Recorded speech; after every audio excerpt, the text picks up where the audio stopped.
सदा चली आई, जान चली जाई पर बचने न जाई।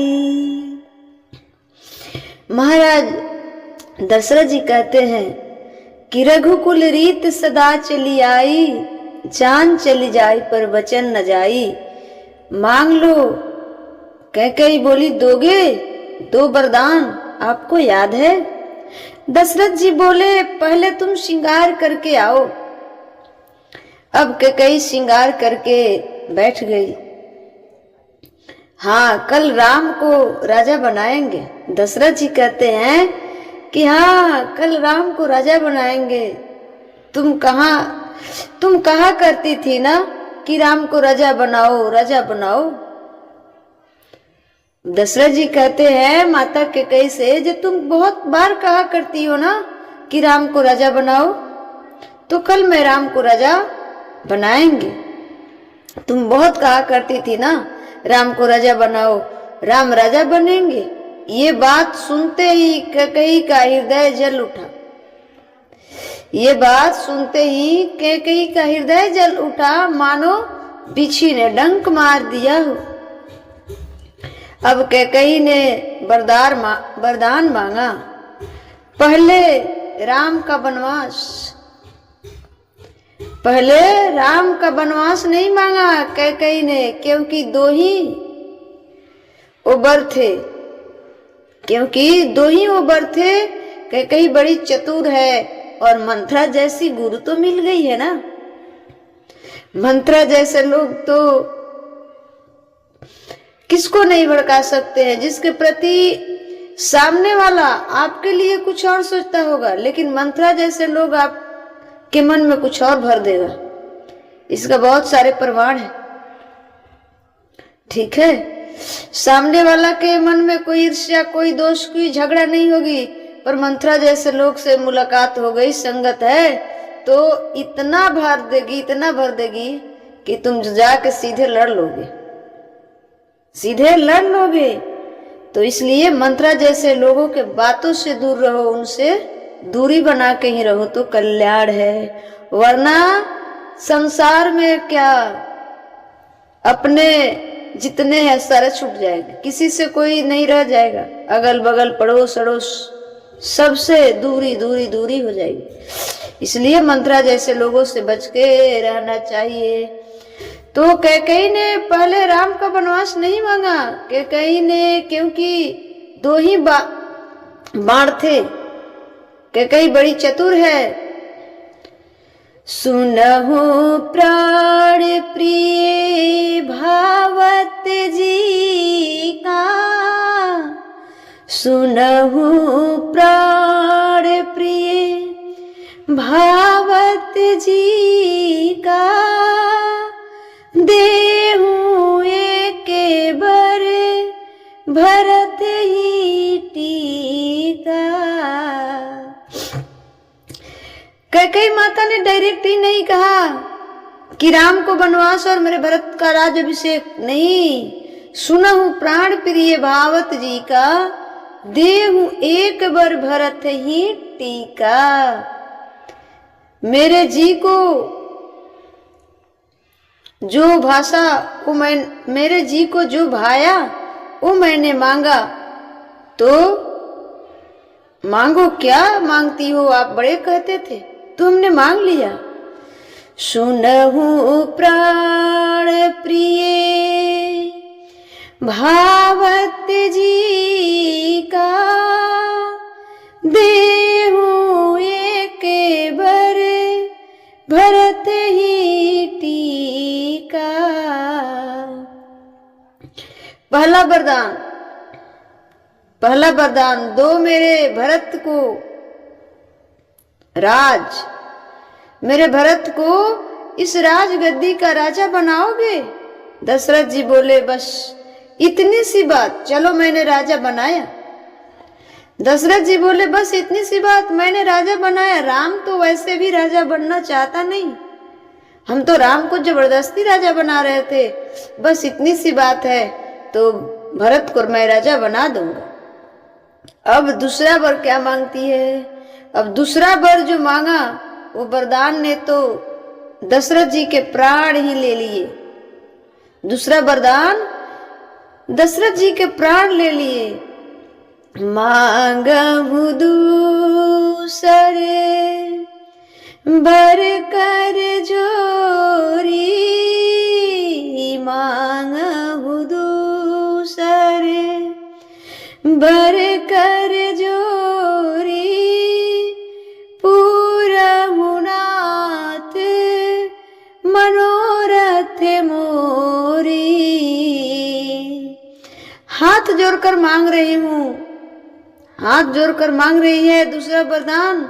मंत्रा ने इन्हें कपट में पीएचडी करा दी। मंत्रा जी ने माता कैकेयी को कपट में पीएचडी करा दी रात भर में। हाथ जोड़कर कैकेयी कह रही है कि तामस भेष, कैसा भेष? भेष भी तामस। ऐसा नहीं है कि राशि ड्रेस में वन में जाएंगे ना। पहले क्या कहती है दूसरा वर में?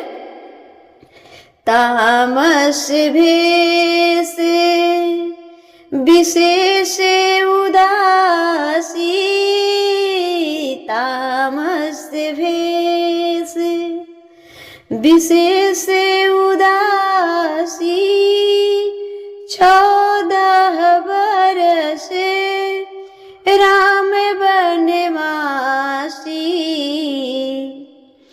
जैसे ही कैकेयी ने हाथ जोड़ करके ये वरदान मांगा, दशरथ जी के मानो प्राण निकल गए। दशरथ जी के मानो प्राण निकल गए। दशरथ जी धराम से नीचे गिर गए। दशरथ जी धराम से नीचे गिर गए। कैकेयी, मुझे विश्वास है कि तुम मेरे संग मजाक कर रही हो, मेरे संग मजाक करे। तुम राम के बारे में ऐसा सोच नहीं सकती। तू तो बार बार कहा करती थी कि राम को राजा बना दो, राम को राजा बना दो। आज ये तुम कैसी मजाक कर रही हो? कैकेयी, कह दो कि तुम मजाक कर रही हो। अब ये बात कैकेयी को बड़ा बुरा लगा, क्योंकि कैकेयी माता तो मंत्रा के तरफ से पीएचडी कर बैठी है ना। मंत्रा जैसी गुरु मिल गई है। जब आदमी मंत्रा जैसे व्यक्ति का संगत कर लेता है ना, तो निज जन जो होते हैं, निज मतलब जो आपके शुभ चिंतक होते हैं ना, वो शुभ चिंतक आपके शत्रु के समान लगने लगते हैं।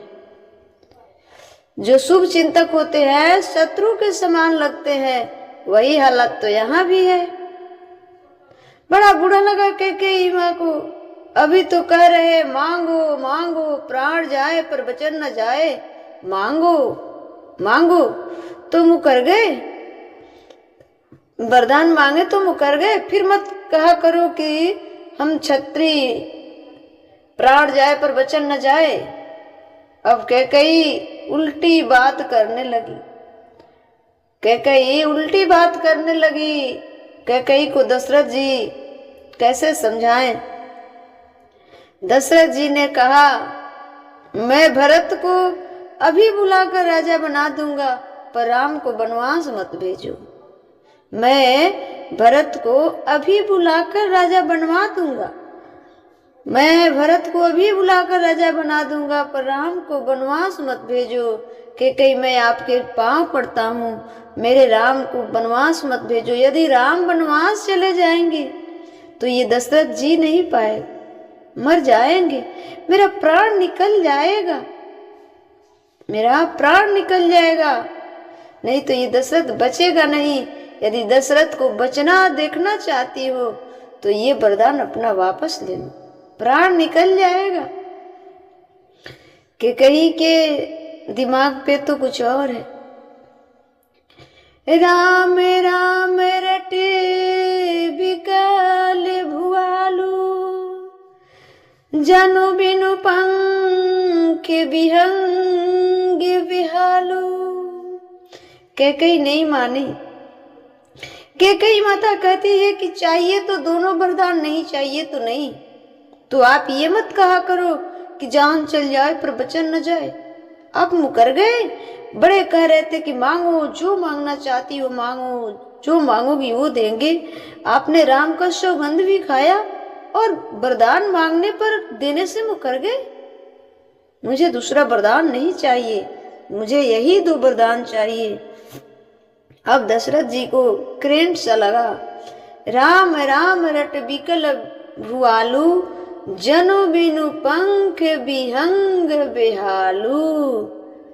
जैसे पक्षी के पंख नोच लेने के बाद, जैसे पक्षी के पंख नोच लेने के बाद उस पक्षी की क्या हालत होती है, जिस पक्षी के पंख काट दिए जाए, उसकी जैसी हालत आज दशरथ की है।